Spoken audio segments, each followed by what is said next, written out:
If you haven't seen this movie, stop this video now and go watch it. I watched Joker, and honestly, I'd give it 9 out of 10 T-Rexes. Now why T-Rexes? Well, because this channel's name is Rarest, and Rar means I love you in dinosaur, and I love T-Rexes. Also, it has the added benefit of, for some reason, it just really triggers some people, so I have to keep using this unit of measurement.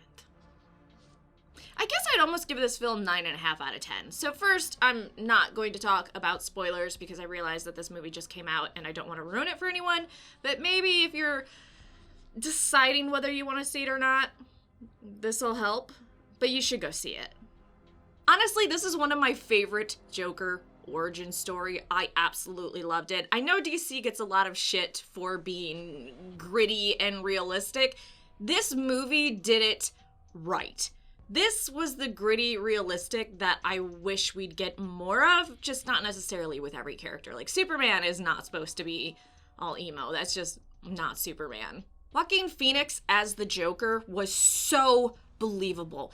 I don't know about you, I have this problem when I watch movies and there's a villain. I never feel particularly threatened by them, the majority of them. I always think, oh, you're just hamming it up or pretending to be evil. I'm not really terrified of you.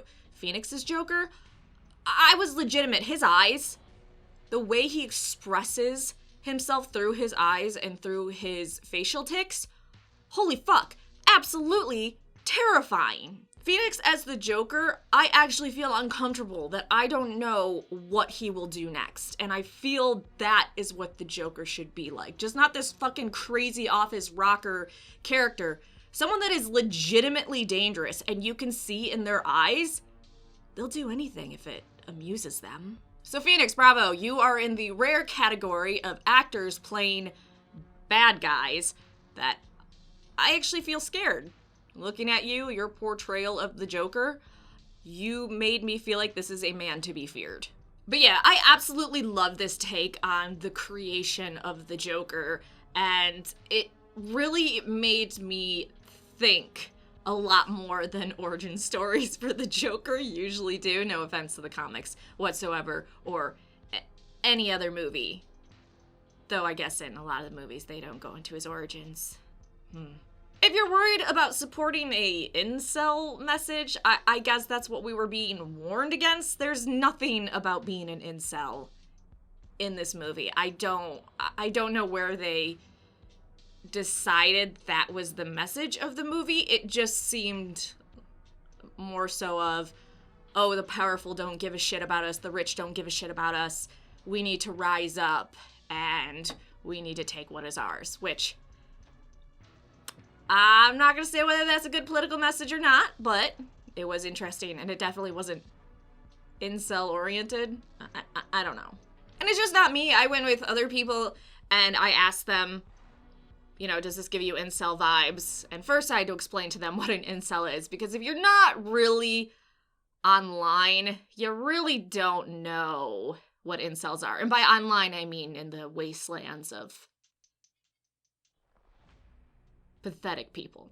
Now, what I think this movie might not do well with general audiences is that there is not enough action and punching people through walls, which is the thing I guess we most love, which is why the Transformer movies and all those do so well. It's not catered to the audience that wants to go to a movie and shut their brain off and just see nonstop action. You're not going to get that. There was no point in this movie where my eyes glazed over from the CGI battles.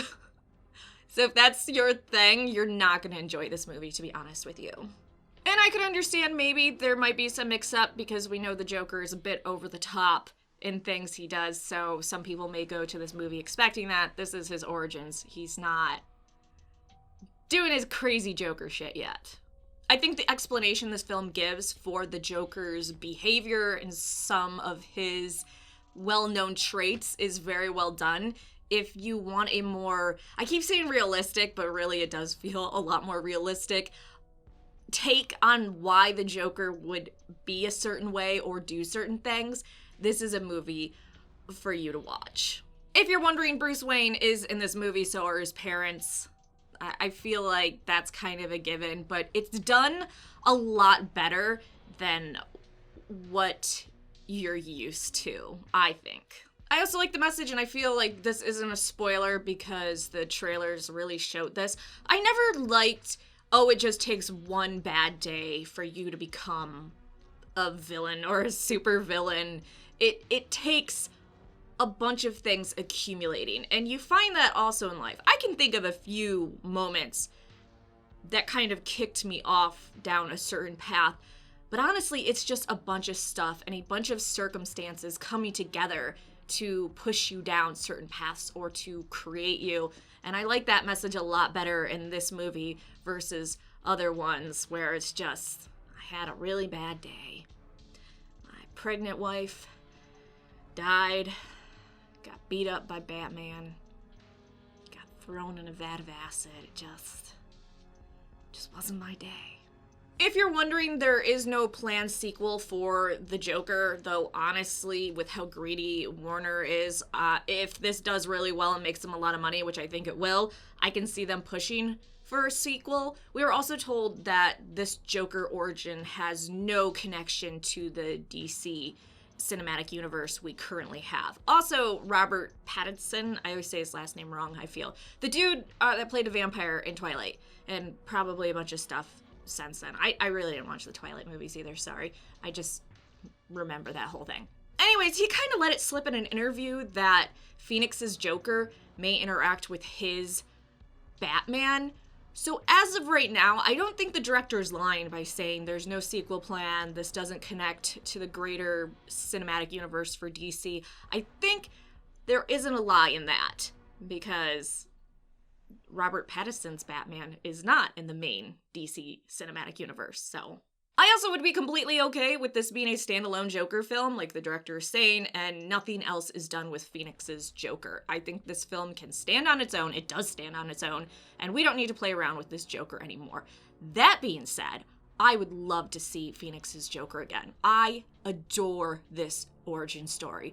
I was so geeked about this. I did an 1.5-hour podcast talking about it, which I'm going to put up for my people on Patreon. And I was talking with the moderator of this channel about it. I was so pumped after watching this film. I feel like DC is really starting to get their footing again, and they rushed it too much with their cinematic universe to catch up with Marvel. And no, you just gotta make these really good films that can stand on their own and aren't CGI slugfests. On the criticism department, I will say there was some acting that I think wasn't all that great. Not on Phoenix's part, but on other characters' parts. Mostly the other clowns, I think they did not do a good job, especially in one scene, which if you've seen it, you know it's in an apartment. I just did not believe that acting whatsoever, especially of the one particular person that is shorter in height. Although that scene was a bit funny. I also think in some bits it drags on a little bit, and there were a few scenes where I thought, okay, you've focused this shot for longer than necessary. We need to kind of move on because this is getting a little boring, just a little bit.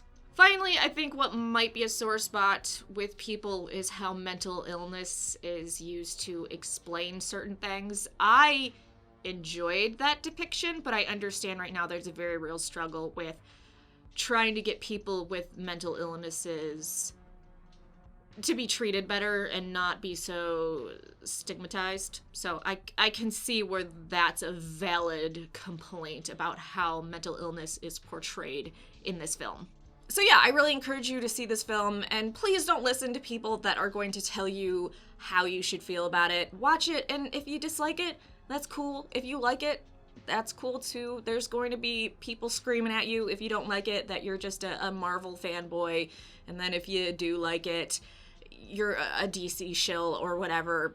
Just make decisions for you and whether you like it, because you are a unique human being with your own experiences and tastes, and whether you like a movie or not shouldn't be because of what someone else tells you you should or shouldn't like.